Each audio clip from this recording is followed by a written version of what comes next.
A routine traffic stop turns into a career-ending nightmare when a cocky police sergeant pulls over the wrong woman.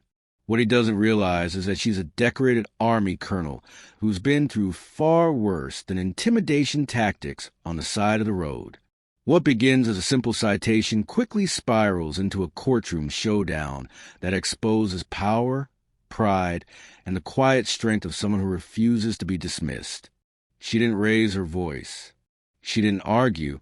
She documented everything and let the truth speak for itself.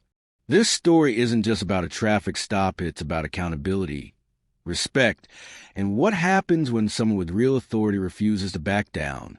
Watch to see how one uniform changed the entire outcome. Love this kind of content? Here's how to stay connected. Tap the notification bell to be the first to see our new uploads. Hit subscribe and leave a comment to join our community. What happens when a cop of the power complex meets a woman who outranks him in every way that matters? It started on a Wednesday night AI late, just after 11 o'clock TPM, the kind of time when the streets of Toledo, Ohio, are mostly empty except for the occasional shift worker heading home, or someone like Lieutenant Colonel Adrian Wallace driving through town after wrapping up a base meeting 2 hours south. She was in her government, issued black SUV windows, slightly tinted, nothing flashy, just clean, simple. And quiet like her Adrian had been on the road for a while, humming low to the rhythm of the tires against the pavement, her mind already halfway home. She wasn't speeding, wasn't swerving, wasn't doing anything unusual, but Sergeant Daniel Mercer saw something else parked just off Reynolds Road. He was tucked in his usual spot, sipping lukewarm coffee, and scrolling through his phone board. The shift had been dragging, no calls, no action, and now here came an unfamiliar car. He tossed the cup into the passenger side and pulled out the lights, came on before Adrian could even register the cruiser behind her.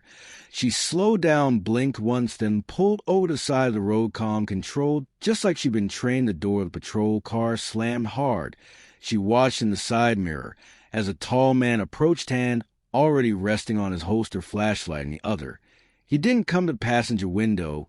He went straight to her license and registration. He said no, greeting Adrian. Kept her hands visible, rolled the window halfway down. Officer, may I ask why I'm being stopped? Mercer squinted, shining the light directly into her face. You were drifting between lanes, didn't signal. Looked like you might have been under the influence. She raised an eyebrow. I wasn't licensed in registration. He repeated louder this time. Adrian didn't argue. She moved slowly, deliberately, reaching into the glove box for her documents. As she handed them over, she added, that's a government vehicle, I'm a federal employee. Mercer glanced at the ID and said nothing for a moment. You military? Yes. He gave a small smirk. Doesn't mean you're above the law. I never said I was. His tone shifted a little more aggressive. Now step out of the vehicle for me. Adrian blinked. Excuse me, I said step out of the car. I'm conducting a sobriety check. Her jaw clenched, but she stayed measured. On what grounds? I complied. I haven't been drinking. I'd like to know the reason. Mercer took a step closer. Now you're refusing a lawful order. Adrian didn't move. No, I'm asking for clarification. He didn't like that he opened her door himself. I need you to exit the vehicle now. That was when she calmly, quietly turned on her phone camera and hit record. Just so we're clear, she said, this interaction is being documented. Mercer's eyes flicked the phone. For the first time, a sliver of hesitation crossed his face, but he didn't back down, not yet out of the car. Adrian stepped out, her posture straight. Not defiant, just firm. She didn't shout, didn't resist, but the way she carried herself, even in civilian clothes, told a different story. Mercer looked at her, really looked, and for the first time a small voice in the back of his head asked, what am I dealing with here? But his ego was louder. He proceeded with the field test, making her walk a straight line under the street lights like she was some reckless driver on a Saturday night. She passed perfectly, no slurring, no stumble, no hesitation. Still, he wrote her a citation, so for failure to maintain lane. Adrian took the ticket, no words, just a look. She got back in her car and drove away into the dark. But Merc had no idea the ticket was going to show back up in the courtroom and change everything. Sergeant Daniel Mercer wasn't new to this. 15 years on a force had carved deep lines into his face and thicker ones into a sense of self. He'd been in everything from neighborhood standoffs to messy traffic accidents. and he'd earned a reputation the kind that made rookies tighten up when he walked in the room. But Mercer liked it that way. He didn't ask questions, he gave orders, and in his mind the badge meant control, authority, final say. Whether it was a teenager mouthing off or a frustrated driver asking too many questions, Mercer never backed down.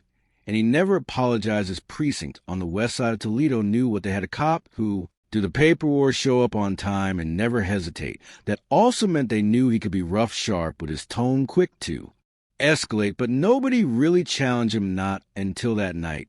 When he got back to the station after the stop, he barely mentioned it. He logged the citation in the system, gave a quick write-up: failure to maintain lane, possible signs of impairment, no arrests made, and tossed the body cam in the charging dock like he always did. The video sat there for 2 days before anyone bothered to review it. In the meantime, Mercer joked about it in the break room. Woman tried to pull rank on me, he said to Officer Diaz.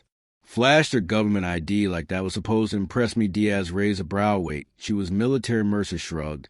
So she said some fed with an attitude. What was her name? Mercer leaned back in his chair, popped open a bag of chips, and said Wallace. Adrian Wallace. Diaz's face shifted. You mean Lieutenant Colonel Wallace? Mercer paused.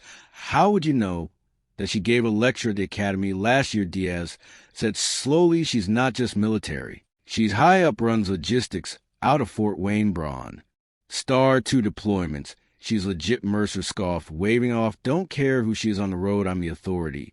But something about Diaz's tone lingered, that small note of caution, of respect that chipped at Mercer's usual armor.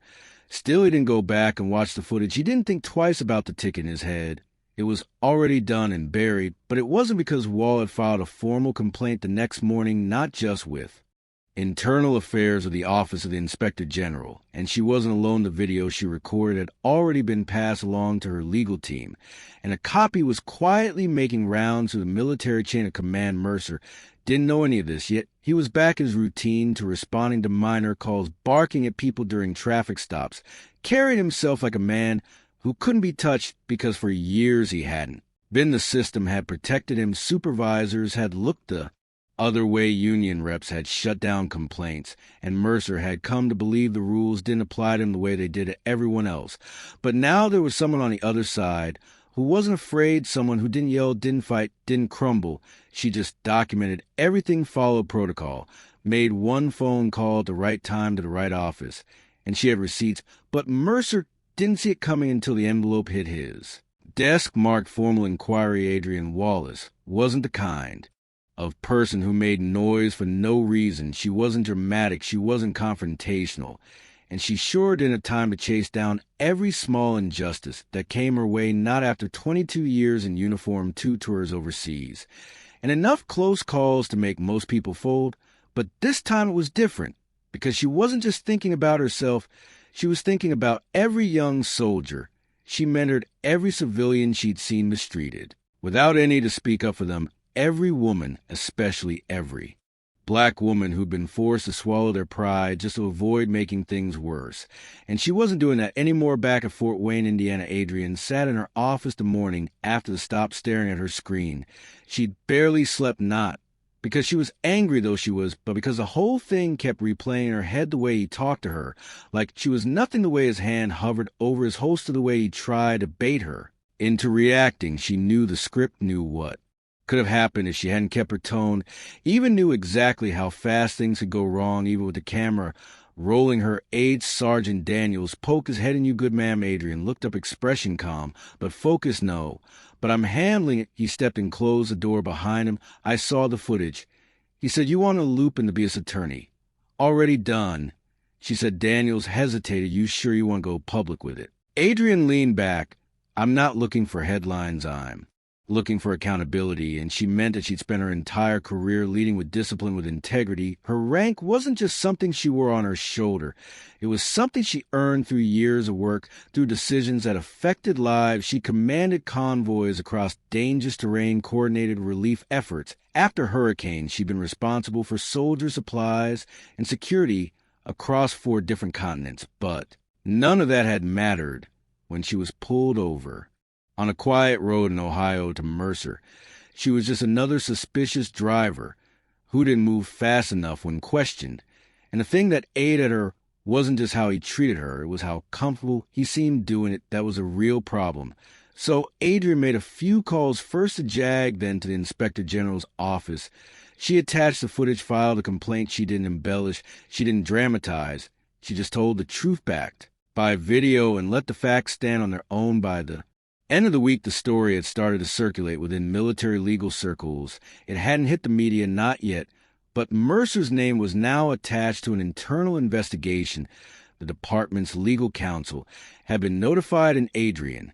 She kept working, kept showing up, didn't mention it, unless asked, but behind the scenes, she was preparing something else because her lawyer had suggested that the stop wasn't just inappropriate. It might have violated federal policy, considering her government status in the absence of probable cause.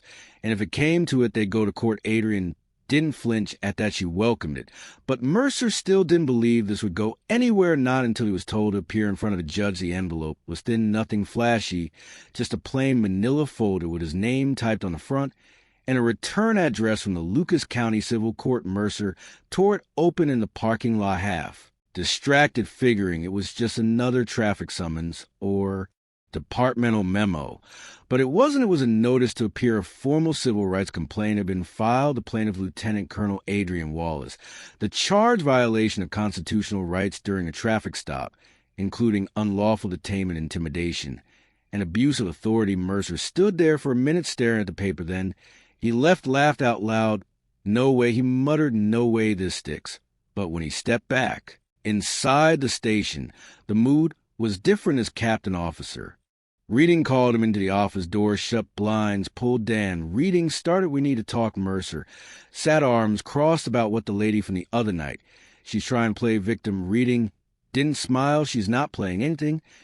Do you even know who she is? I don't care who she is. She got pulled over, acted smug. And now she's mad. I didn't kiss her shoes. Reading leaned forward. She's not just some random motorist.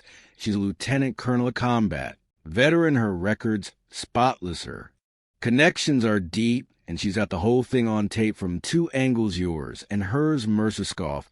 So what we just roll over, say sorry, because she's got some stripes? No, but we don't pretend this is nothing. Either you're going to court, and if this gets out, and it was going to blow up. Still, Mercer couldn't shake the arrogance.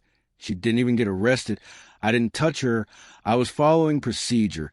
You were on edge, and you escalated. You treated her like a suspect before you even knew who she was. Mercer bit his lip for once. He didn't have a snappy response. The notice said the court date was set for 3 weeks out. In the meantime, word had spread across the department. Whispers in the locker room, sideways glances in the hallway. Nobody said anything to his face, but Mercer could feel the shift. He wasn't a wolf anymore. He was bleeding, and the rest could smell it back at her base. Adrian prepared too, but in a different way. She didn't throw press conferences or demand attention. She met quietly with her legal team, reviewed every second of footage, and outlined her experience in exact detail.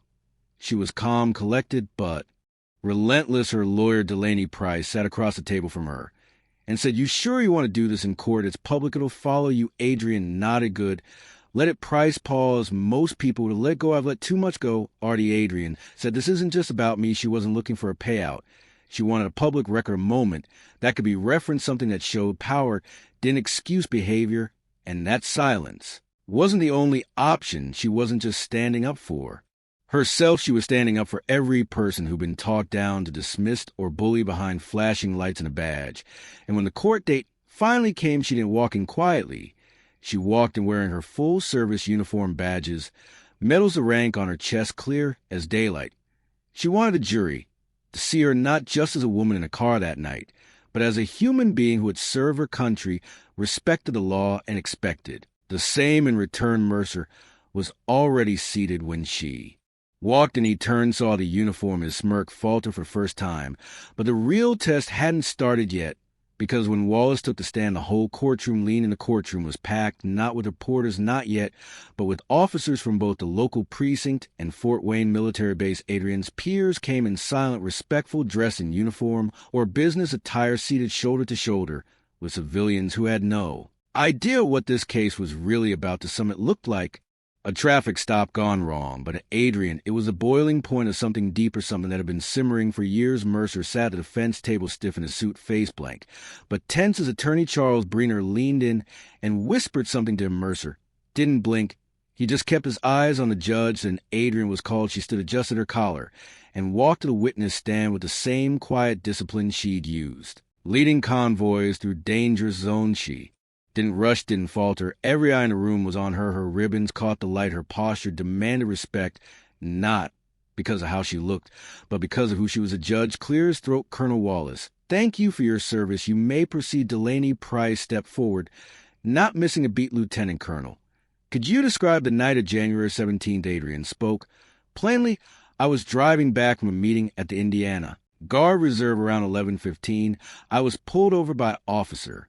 Mercer, there was no erratic driving, no signs of intoxication. I was compliant. I asked reasonable questions. He responded with aggression. She kept her voice steady, no edge. Just truth, he demanded. I exit the vehicle. Without explanation, when I asked why, he repeated the demand louder. At that point, I turned on my phone to record the rest of the stop. Deland nodded. Did you ever refuse a lawful order? No. Did you resist in any way? No. Did you identify yourself? Yes. I informed him I was a federal employee and that I was driving a government vehicle. The courtroom stayed silent. No coughing, no rustling. Just her voice and the soft scratching of pens on paper. Then came the playback. First, Adrian's phone footage, steady, clear, damning. Then the body. Cam showed everything. Mercer's tone, his posture, his hand, hovering near his weapon. Even when she was fully cooperative, the unnecessary field test, the dismissive attitude.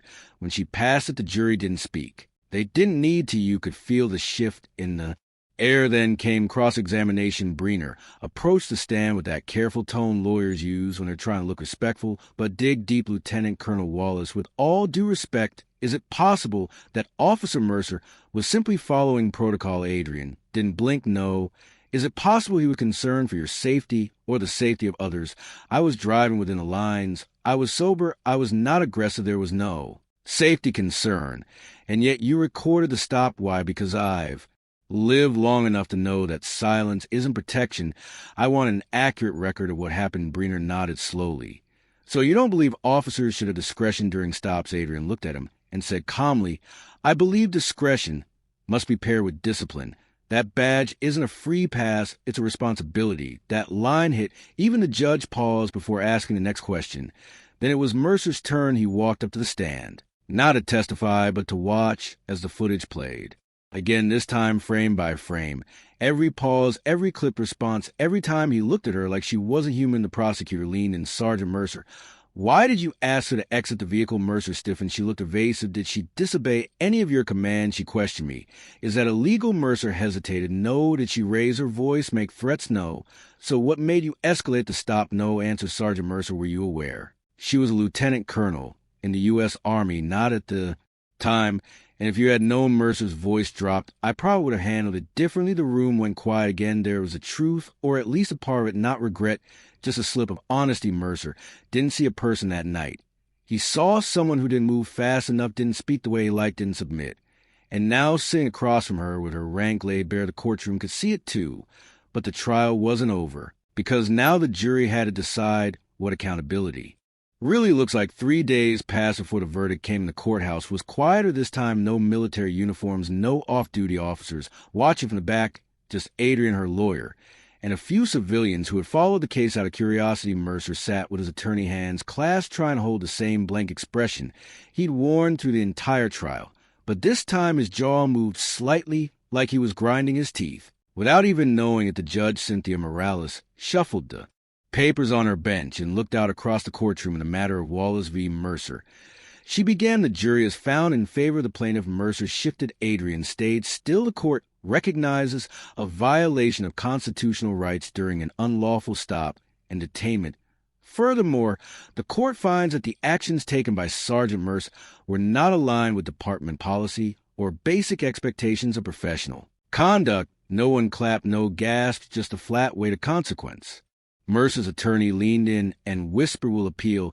But even he didn't sound sure. The judge continued, while no criminal charges will be filed at this time, the plaintiff is entitled to damages totaling $35,000 and this decision will remain on permanent public record. Furthermore, this ruling will be forwarded to the Department of Justice and the Toledo Police Department for internal review and policy. Evaluation. Adrian didn't smile, she didn't pump her fist or celebrate, she just nodded once nod. To the judge, not to the jury, but to